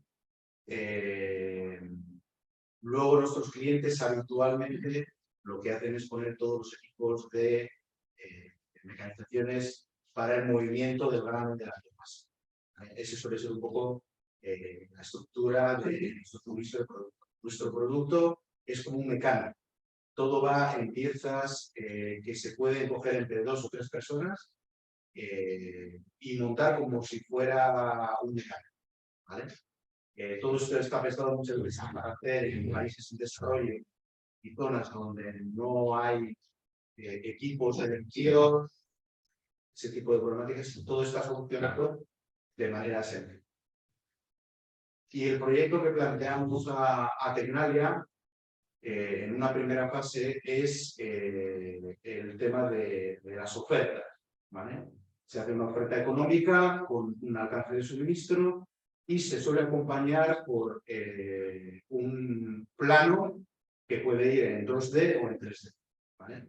En el mundo que nosotros actualmente trabajamos, muchos clientes ni siquiera tienen acceso a planos en 3D, que piden en 2D. ¿No? Entonces, hacer estos planos en fase de oferta, donde, por decir algo, el 95% no llega a buen puerto, supone mucho tiempo, recursos, finalmente dinero. ¿Vale? Para algo también que muchas veces tampoco necesitamos en esta fase una precisión ni en dimensiones ni en formas, sino que necesitamos algo que podamos hacer relativamente rápido y donde el cliente se haga idea de su instalación, de la planta que va a recorrer. Entonces, a Tecnalia le planteamos ese reto y ahora aquí Laura y Alain nos van a comentar un poco cómo desde una programación BIM han resuelto esta prueba. Vale, muchas gracias, Miguel. Vale, como os comentaba Miguel, explicar un poquito el contexto de este proyecto, porque el fruto de esa necesidad que nos contaba Miguel, que tenían entrado, que era pues generar de una manera rápida y muy sencilla un modelo de un silo para que su cliente pudiera ver cómo le iba a quedar en esa fase de oferta. Presentamos un proyecto que se llama Silos XR, desarrollo de sistemas de realidad aumentada virtual y mixta aplicada a la ingeniería y diseño de silos metálicos, en el que participamos Prado, IPARTIC, EWH y Tecnalia. Es un proyecto que comenzó el año pasado, que tiene fecha de finalización en diciembre del próximo año, 2023, y la programación o la automatización que os vamos a contar ahora es simplemente una pequeña parte de ese proyecto global, donde el objetivo es generar un modelo BIM muy sencillito de forma. Para ello, lo que tenemos son los datos generales de un silo y lo que queremos conseguir es un modelo BIM simplificado, que el cliente se haga una idea de cómo le va a quedar el silo que está pidiendo. ¿Cómo lo queremos? Pues de una manera rápida y sencilla, aunque lleve muy poquito tiempo. Pensad que estamos en fase de oferta y lo que queremos es una visualización rápida del resultado. ¿Y cómo lo vamos a conseguir? Pues lo vamos a conseguir con programación. Os vamos a explicar porque hemos llevado a cabo este proceso por 2 caminos diferentes para llegar un poco al mismo destino. Uno de ellos, donde hemos utilizado Dynamo, sería un poco más la programación llevada a cabo con el ordenador, por decirlo de alguna manera, y el otro proceso, que es el que luego va a explicar mi compañera, lo que se ha hecho es, se genera ese modelo, pero con gafas de realidad aumentada, y se puede hacer en el propio terreno en el que el cliente quiere colocar su sitio. Vale. Entonces, en primer lugar, yo os voy a contar ese desarrollo, por llamarlo de alguna manera, en el entorno digital o desde el ordenador. Lo que tenemos son unos datos de entrada. En este caso queríamos que para Prado esto fuera muy sencillo, entonces pensamos en una herramienta que bueno, todos conocemos y trabajamos habitualmente con ella, como es el Excel. Entonces, Prado metería los datos en una Excel que generamos para tal efecto, y los datos son geometría general del silo, pues la localización, qué diámetro va a tener el silo, si tiene tolva o no, las alturas y número de refuerzos verticales. Y lo que queremos obtener como resultado es un modelo sencillo del silo que se va a generar en el programa de modelado Revit. Y para conseguir este modelo Revit a partir de los datos de entrada introducidos en Excel, lo que hemos hecho es generar un algoritmo, en este caso también en el programa Dynamo, con el proyecto que ha presentado Inés Macías. Y bueno, en este caso el algoritmo era muy sencillito y lo que hacía era extraer los datos generales del silo de esta tabla Excel e ir generando las geometrías. Por un lado el cuerpo del silo, por otro lado el techo, la tolva, si la tiene, porque hay silos que tienen tolva, otros que no, y los refuerzos verticales. Y lo que se obtenía era el modelo. Entonces, ese proceso que Miguel nos explicaba en fase de oferta, lo que a ellos les supone generar ese modelo 3D o esos planos que luego igual ni llegan a ejecutarse porque el cliente no acepta la oferta, pues ahora el proceso queda de cliente. Es muy sencillito y muy rápido. Se introducen los datos generales del silo en una tabla Excel, abrimos un nuevo proyecto en Revit, ejecutamos ese algoritmo que hemos generado en Dynamo, pero que Prado ni siquiera llega a abrir el Dynamo, se ejecuta a través del reproductor del Dynamo, con lo cual esta acción supone hacer un clic en un botón y pues directamente nos aparece ese silo en el programa de Revit y se pueden luego extraer planos, saltados, plantas y le sirve tanto a Prado como al cliente para tener una idea de cómo queda ese silo que está pidiendo que se le dé.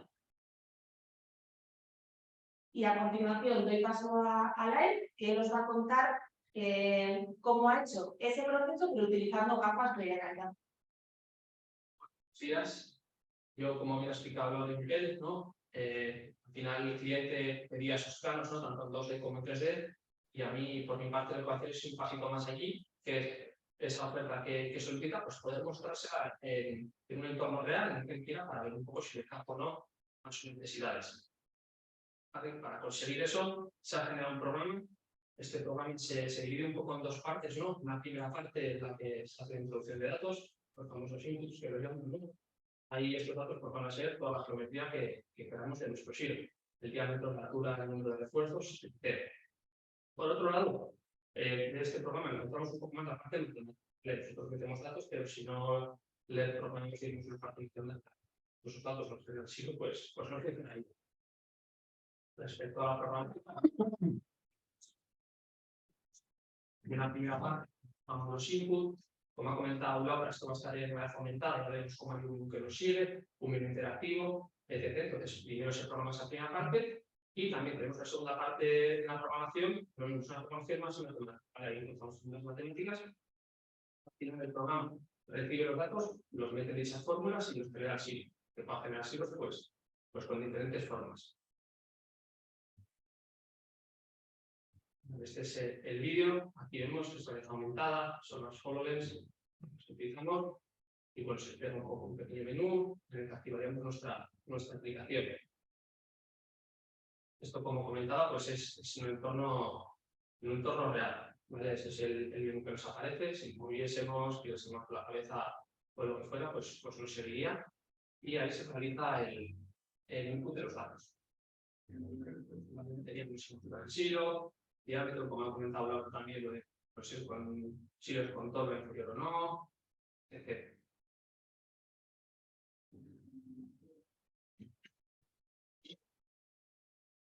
Vale, bueno, ya terminamos de introducir los datos y pasaríamos un poco a la segunda parte del programa, como he comentado, que es la generación del silo. Vale, al final, si el programa lee con los datos que hemos introducidos, nos genera el silo deseado y ese silo es el que luego en otro vídeo que tengo, pues veremos cómo queda la calidad. También comentar que al realizar un programa interactivo no es igual como otros programas de dibujo, en los que son más estáticos, en los que nos podemos encontrar con un plano y al final pues la imagen es la que es. En este tipo de programas, como ya veremos, se puede interactuar con las cosas que generamos. Cuando hablo de interactuar, pues le podemos cambiar de posición, le podemos cambiar de escala y bueno, pues estamos trabajando en tecnología BIM, pues podemos cambiar las características del material que hemos usado, podemos cambiar el color del material que hemos usado, etc. Tenemos aquí el vídeo, aquí se nos genera el silo y pues bueno, como podemos observar, pues lo podemos desplazar un poco a placer donde queramos. ¿Vale? Al final se escala 1 a 1 y bueno, podríamos colocar un poco el lugar donde queremos para ver si nos cuadra o no. Respecto un poco a las herramientas que he utilizado, pues he utilizado el software Unity. Es un software, un programa informático que está muy relacionado con la creación de aplicaciones, de videojuegos, ¿vale? Está muy también ahora de moda el tema de los juegos digitales y como comentaba, lo bueno de estos programas es que nos ofrecen entornos interactivos. Esos entornos en los que una vez generado lo deseado, hemos visto, se puede pasear con ello. La programación funciona con César, bueno, no con programación, sino con lenguaje de programación. Nosotros en Unity crearíamos pequeñas líneas de comando, ¿no? Los famosos scripts, que iríamos rellenando, que son pequeñas órdenes. Esas órdenes luego el programa las ejecuta pues, para hacer lo que los deseamos. Y otra pincelada sobre Unity es que puedes hacer aplicaciones en diferentes plataformas, en Windows, en Android, en lo que queramos y también en diferentes dispositivos, ¿vale? Aunque este sea realizado en la conectada, también puede funcionar perfectamente con realidad visual o lo que quisiese. Otra pincelada también más sobre Unity. Al final Unity, aquí consta un poco, bueno, es un software muy amplio que tiene un abanico muy grande de posibilidades, pero bueno, también para ello dispone de diferentes modos, ¿vale? Hay muchos partidos, que por ejemplo en industria, que es más para trabajar con temas industrial, o el Pixel, que es un poco más para trabajar con temas CAD, etc. Para nuestro caso, que hemos trabajado como en BIM, pues está en Unity Reflect. Y Unity Reflect lo que hace es que cuando hacemos el BIM a Unity, mantenga otras características y todo lo que le hagamos nosotros ofrecido a ese modelo. Si no, simplemente lo que recibe es un objeto vacío. También tendríamos el objeto, también podríamos ver el objeto, pero estaría totalmente vacío. El Unity Reflect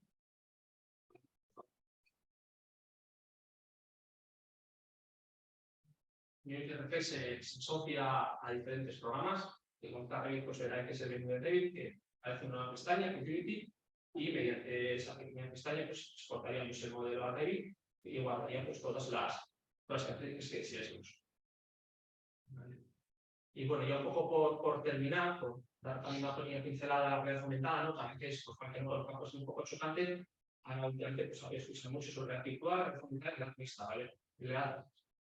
Pequeñas ideas. La virtual sería más esas capas que los cierran, ¿no? Que nos estamos poniendo esas capas, nos tiran al entorno y vemos el entorno que ellas nos ofrecen. ¿Vale? No así la realidad aumentada, que como hemos podido observar, nos estaba dando información, pero en todo momento veíamos el entorno real que nos rodeaba.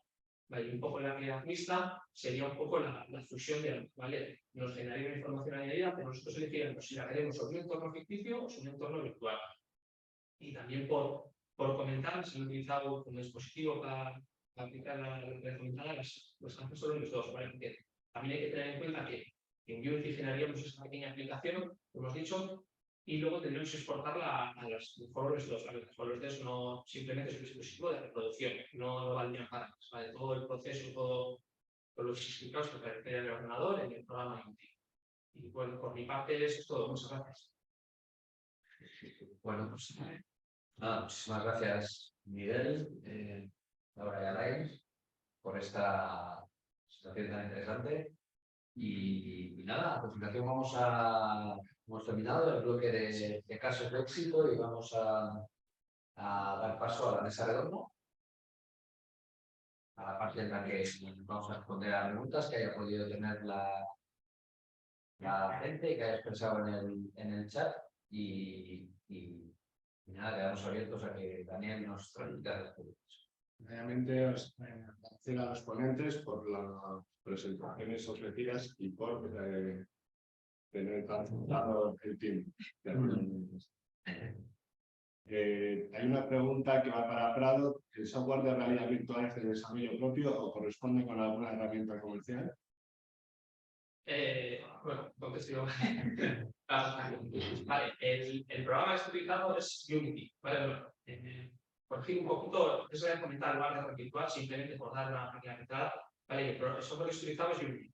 Unity en su principio es un software libre, pero no. ¿Por qué? Porque es libre en principio, pero si tú eres una empresa, factura más de X o tienes más de X trabajadores, ya se paga. ¿Vale? Entonces, digamos que para hacer pruebas etc. Es un software libre, pero nosotros ya realizamos en unos casos ya, pues, digamos, de venta de aplicaciones, etc. Pues no, es Para Jonathan Izaskun, a la hora de automatizar la estructura del estadio, ¿existe algún parámetro coincidente, condicionante, analítico, estructural o son exclusivamente geométricos? Aclara un poquito más diciendo que, es decir, a la hora de generar esa estructura, automáticamente tienen en cuenta factores estructurales, esfuerzos, longitudes máximas de las barras, vigas, perfil de las barras, material, o eso se analizará a posteriori. No, como contesto yo, Jonathan, si te parece, solo es geométrico. Posteriormente habría que analizar pues, las tablas estructurales y demás. Se meten unos parámetros de entrada que son los que hemos elegido como imprescindibles y después con esos parámetros se hacen relaciones geométricas con el resto de la estructura.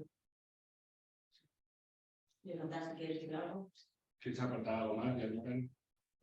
No, exacto, que en este caso es geométrico y sí que hay un momento final del plugin de Izaskun en el que se puede, por supuesto, elegir el dimensionado o aplicar a todas las barras o por partes su dimensión, cuando ya estuviera calculada estructuralmente por otra vía.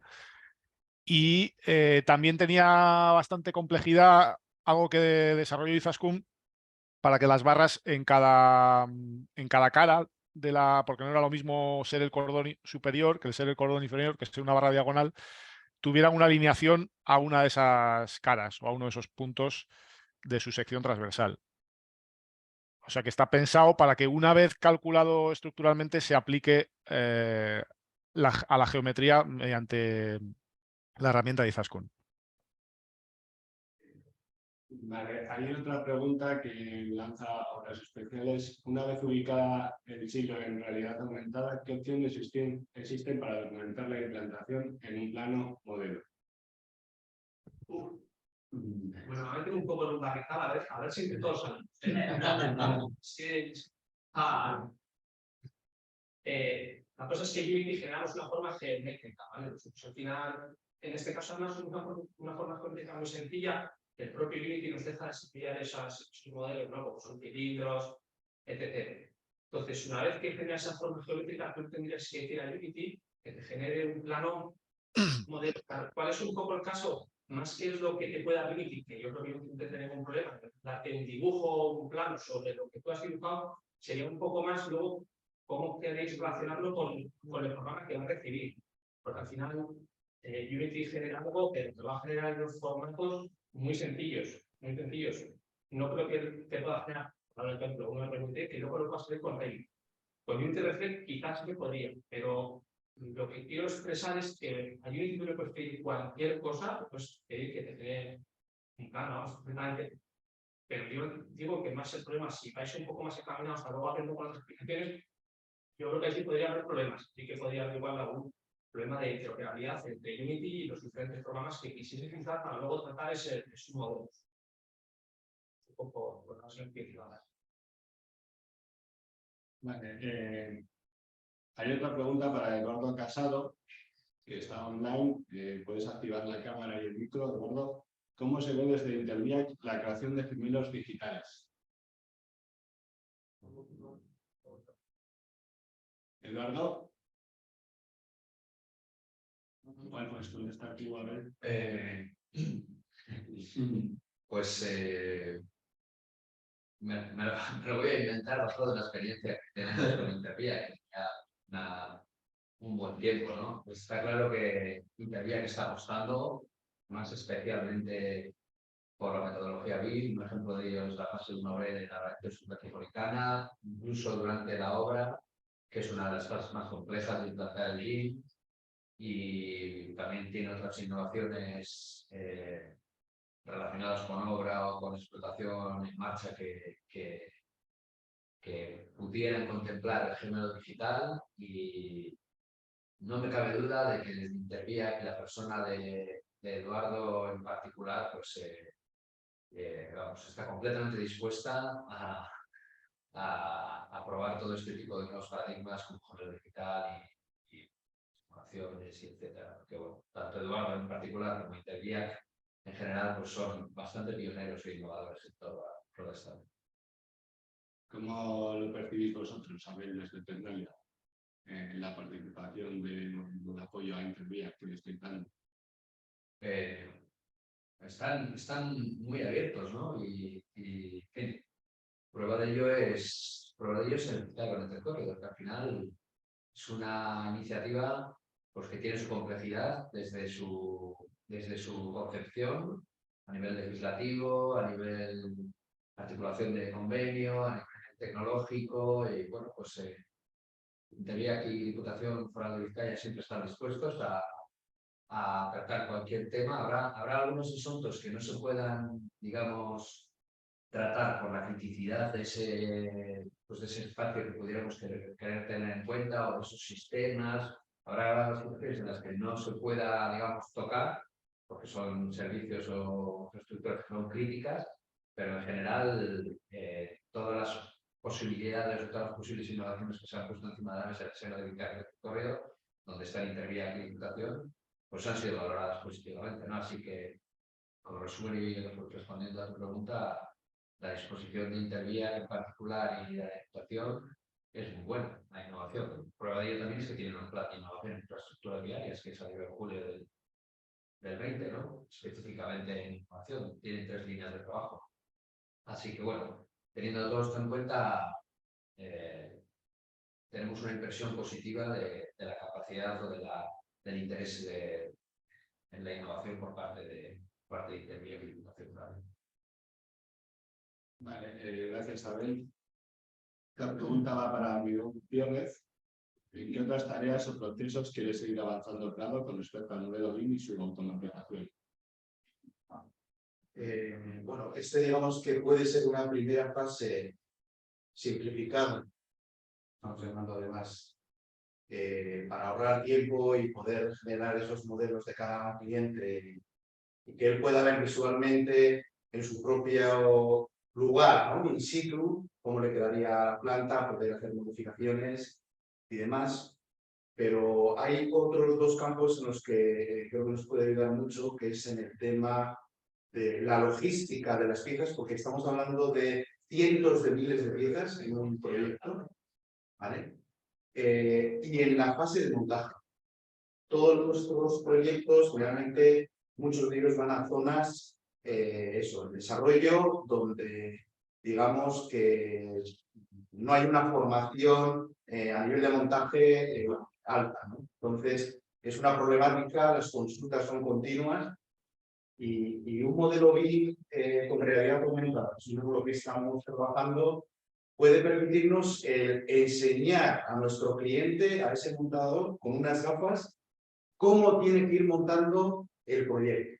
Es decir, pieza a pieza, dónde la tiene, porque esa es otra problemática, es buscar las piezas in situ, porque tienes toneladas, cientos de miles de piezas y es complicado encontrar. Entonces, esta logística de dónde están las piezas y la fase en la que la tienes que montar, que tienes que montar primero, que tienes que montar después, que ahora se hace con unas instrucciones de montaje clásicas.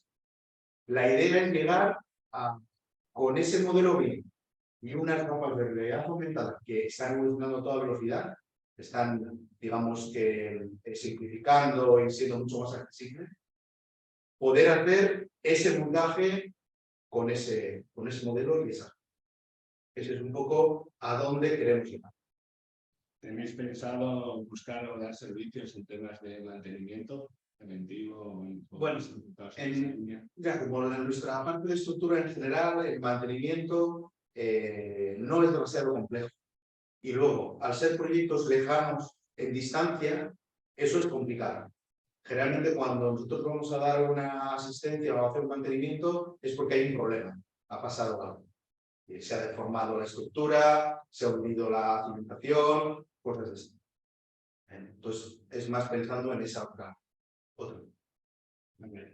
Tenemos una pregunta para John Hernández. ¿Qué ocurre en el caso de tener una estructura mixta de monocapa y espacial? ¿Cómo se configura?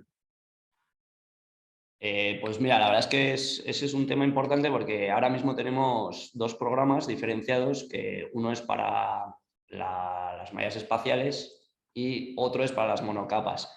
Y la verdad es que son programas que funcionan totalmente diferente.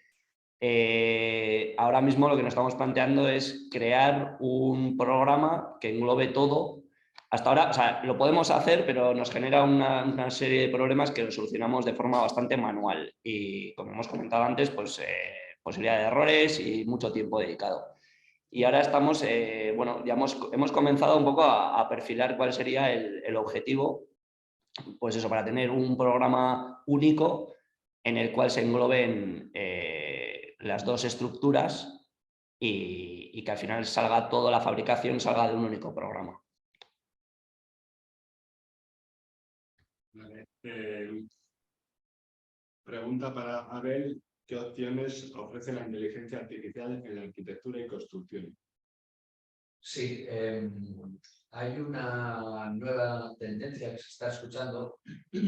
Bueno, las opciones son múltiples, sobre todo para optimizar procesos y ayudar a la toma de decisiones. Pero bueno, particularizando en uno que quizá nos pega más a nosotros y que además se está oyendo pues, cada vez más últimamente, es el diseño generativo. El diseño generativo es una manera de ofrecer opciones, que el ordenador te ofrezca opciones. Es una evolución del diseño computacional, de lo que ha mostrado Izaskun y de lo que ha mostrado Laura, de la programación visual. Es una manera de que esa programación visual tú establezcas unas limitaciones, unos parámetros de entrada y unos parámetros de salida, y con esas limitaciones y toda esa información hay unos algoritmos genéticos que están incluidos, y eso te ofrece diferentes opciones para esas condiciones de contorno, ¿vale? Poniendo un ejemplo, imaginaos que hay un patinillo en el suelo y que tenemos que meter pues, 8 tuberías con diferentes secciones, diferentes materiales, diferentes formas, y necesitamos saber la manera óptima, teniendo en cuenta que ese hueco mide lo que tenga que venir, las dimensiones de las tuberías son las que son. Necesitamos que se arrime a la cara que está hacia el oeste lo más posible del patinillo, y además necesitamos que de la tubería de agua haya una distancia X a la tubería de gas, por ejemplo, ¿no? Entonces, esas son condiciones que hay que meter en el algoritmo, y el sistema te ofrece, también se llama optioneering, o sea, ingeniería de opciones, al diseño generativo. El sistema te ofrece muchas opciones. Entonces, en una forma de codiseño con la máquina, el diseñador lo que hace es elegir la opción que más le interesa dentro de esos parámetros que te ofrece y esas opciones que te ofrece. Tú vas variando los parámetros, todas esas variables que hemos comentado al principio, y el sistema te ofrece pues, múltiples salidas y tú eliges la que más te interesa.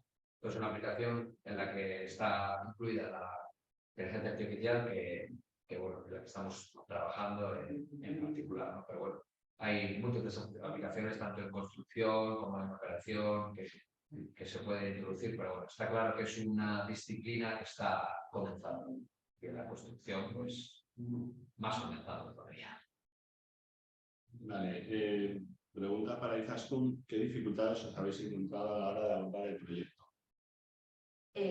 Bueno, al al principio, cuando Jonathan me enseñó la estructura, sí que me pareció muy complejo abordar ese número tan grande de vigas que se mezclaban para formar una estructura espacial. Entonces, para mí fue muy importante establecer claramente qué elementos queríamos diseñar, cómo estaban organizados, y para eso me ayudó Jonathan. Estamos trabajando en simplificar todo lo posible esa estructura, y después también cuando se empezó a desarrollar los algoritmos, era como un poco caótico todos los nudos que se generaban. Entonces, había que tener todo muy ordenado, muy agrupado por zonas, por elementos, por los pórticos, para llevar todo súper ordenado hasta el fin.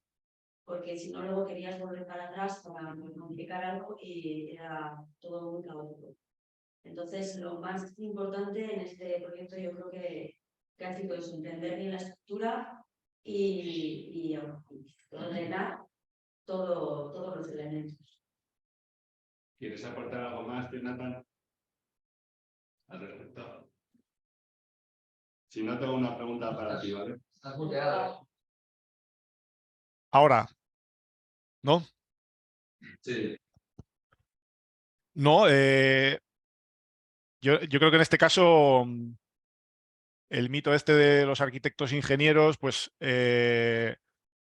ha venido totalmente a mi favor, porque solo una mente tan absolutamente estructurada y ordenada como la de Izaskun ha sido capaz de llevar esto de una manera paramétrica, no como yo, manual, a todo alrededor del estadio, ¿no? Y bueno, yo creo que es como la exaltación de la metodología, que es lo que llevamos hablando aquí toda la mañana en este tipo de reuniones, pues expresada en este caso en un script de Dynamo, pero gracias al orden con el que... Es una pena que en la presentación de Izaskun evidentemente no se aprecia lo que a mí en esas reuniones para transmisión de conocimiento ella me explicó, donde se veían todas las tablas, todas las conexiones con archivos de datos externos, donde por colores, por títulos que ella misma iba dando, cordones superiores, cordones inferiores, diagonales, diagonales exteriores,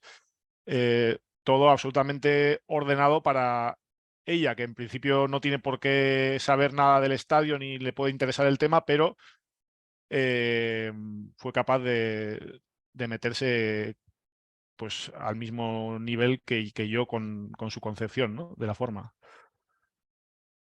¿Y has tenido algún otro caso en la que hayas echado en falta una herramienta como la que habéis utilizado? Pues sí, la verdad es que yo tendría que decir, ojalá hubiera aparecido antes Izaskun y Tecnalia en mi vida, ¿no?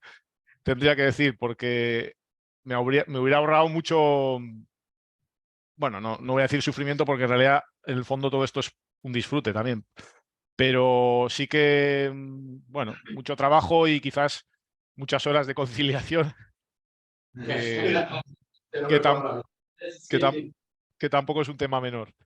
Y bueno, sí, yo, a ver, cuando me presento a este estadio en las circunstancias en las que os he dicho antes, de la pandemia y demás, encerrados en casa en ese momento en el que yo creo que todo el mundo tiene como anécdotas de qué hizo durante su encierro, ¿no? En mi caso ya lo he dicho.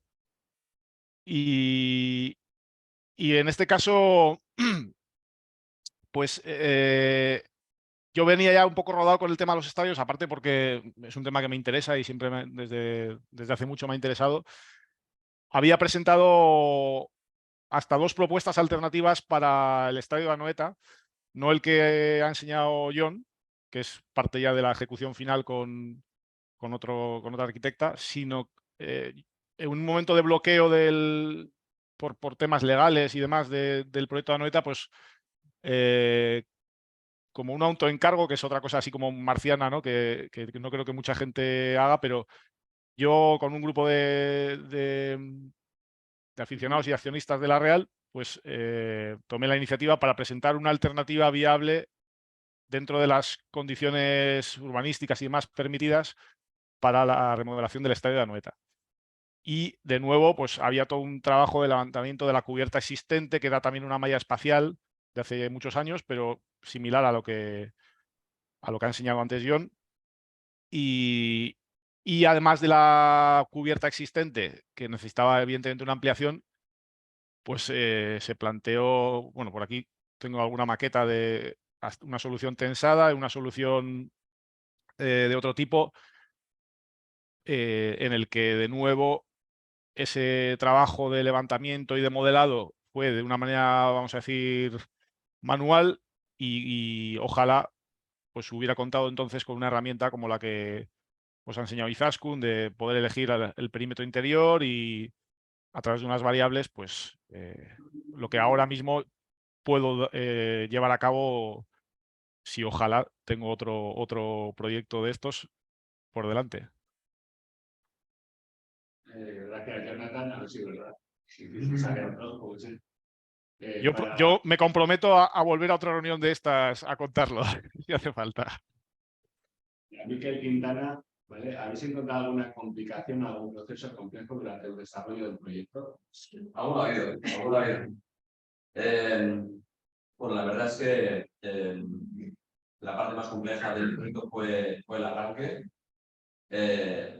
Básicamente se como hablando en términos arquitectónicos, se como una rehabilitación, es un proyecto grande, ¿no? Entonces, bueno, pues entender todo el ecosistema de software que tenía Ondi, aparte, por supuesto, de las intenciones de Ondi con las nuevas rutinas, los flujos de trabajo y tal, eso involucró pues, un trabajo potente, pero que bueno, al mismo tiempo también estaba poco, partíamos por algo de ventaja, porque Ondi también ha hecho un trabajo muy bueno en cuanto a estructurar bases de datos, toda la información dimensional de los elementos de la estructura que ya tiene organizada. También pudimos reutilizar parte de rutinas de leer datos en esa base de datos, tal, bueno, situación un poco tensa al principio, un poco compleja, pero bueno, hemos salido más o menos bien parados. ¿Consideras que podríais haberlo enfocado de otra manera? Bueno, se plantearon alternativas. O sea, por un lado estábamos condicionados al desarrollo que ya se había hecho, el lenguaje de programación que ya se había utilizado, entonces en cuanto al lenguaje de programación estaba más o menos agotado. Y bueno, la alternativa pues tiene que ver un poco con lo que ha comentado también George, ¿no? De quizá teniendo dos softwares que funcionan diferente, migrar todo a un mismo software que permita ejecutar monocapas espaciales, por un lado, o mixtas, ¿no? Esa era una buena alternativa, pero bueno, empezamos por el principio, hicimos esta mejora y bueno, yo ya sabe que estaríamos encantados de meternos en esa pelea, así que yo creo que lo dejamos para el futuro, ¿no? Vale. Sí, la verdad es que eso, la experiencia ha sido muy buena y bueno, al final es que esto te facilita la vida, o sea, y eso es fundamental, ¿no? Porque el tiempo es oro y todo este tipo de mejoras, pues la verdad es que, bueno, estaremos en contacto, vamos, para más proyectos. Una última pregunta, ¿vale? Que la lanzo hacia Laura y Alain, ¿vale? Dentro del proyecto general de silos de XR, ¿tenéis previsto avanzar más en esta línea de generar modelos BIM? Sí, bueno, como hemos comentado y también Miguel también ha comentado un poquillo pues, la idea que tienen desde Prado. La ponencia, lo que os hemos contado hoy, es solo una pequeña parte de este proyecto global que hemos llamado Silos XR y en el que se quiere unir modelo BIM, realidad aumentada y con eso cubrir todo el ciclo de vida de un silo, desde, como decía Miguel, desde la fabricación, la logística en almacén, el transporte y el montaje en obra. Y eso ya sí que se va a hacer con un modelo ya no tan simplificado, esto que hemos contado hoy pues era para fase de oferta y con esto nos varía, pero para ese BIM que necesitamos para englobar todo el ciclo de vida de del silo. Sí que vamos a hacer un modelo ya que contenga todas las piezas que tiene el silo, para que cada pieza pues podamos hacer toda su trazabilidad desde que se fabrica hasta que se lleva a terreno y se monta. Y eso es en lo que estamos trabajando en este proyecto junto con Prado, EWH y Partit, y finalizaremos el año que viene. Así que sí, seguimos avanzando en esta línea. ¿Quieres aportar algo, Alain? Un poco más que allí, claro. En el modelo que habéis usado a través de Unity, que se visualiza con las gafas, ¿se puede pasar en otros formatos BIM? Habría que utilizar el módulo que he mencionado, el módulo de Unity Reflect. Unity como tal no trabaja con modelos BIM, no sé, que le añadas ese módulo. Con ese módulo añadido sí, porque es trabajar con diferentes formatos para testar lo que quieras con los modelos BIM. Vale. ¿Hay alguna persona que esté presente que quiera hacer alguna otra pregunta? Pues si no, en principio no habría más preguntas, también estamos casi en el límite del tiempo y entraríamos con la fase de cierre de la jornada. Bueno, pues quería agradeceros previamente a ponentes, a todos vosotros, a Eduardo Casado, a Jonathan Chacla, a Izaskun, a John, Miquel, Miguel, Laura, gracias por la asistencia y sobre todo a Berta Pedastegui por la ponencia y también por la moderación de la jornada de Comisión BIM, ¿vale? Pues lo agradecemos desde la parte de ICUNE, desde el equipo de ICUNE y desde el grupo de coordinación de BIM, ¿vale? Por otro lado, gracias a los asistentes por haber asistido a esta jornada de hoy planteada desde el punto de vista de la programación y las ventajas que puede tener en el BIM, y invitaros a la próxima jornada, que será ya para el próximo 2023, en el que ya os adelanto que va a tener un enfoque en el que personas del propio grupo de coordinación o desde el ICUNE os vayamos contando pasos que se están realizando en la propia Comisión BIM Euskadi. Posiblemente tengamos también alguna ponencia técnica que podamos ver interesante para poder contaros. Y doy paso a Luis por si quiere decir las últimas palabras. No, nada más. Hacer un revés de tenis y agradecerte también un poquito todo el esfuerzo y bueno, agradecer a los ponentes también por haber querido colaborar con nosotros en esta embajada y muchísimas gracias a todos. Vale, pues sin nada, gracias a todos y nos vemos para la próxima. Un saludo. Saludos. Saludo.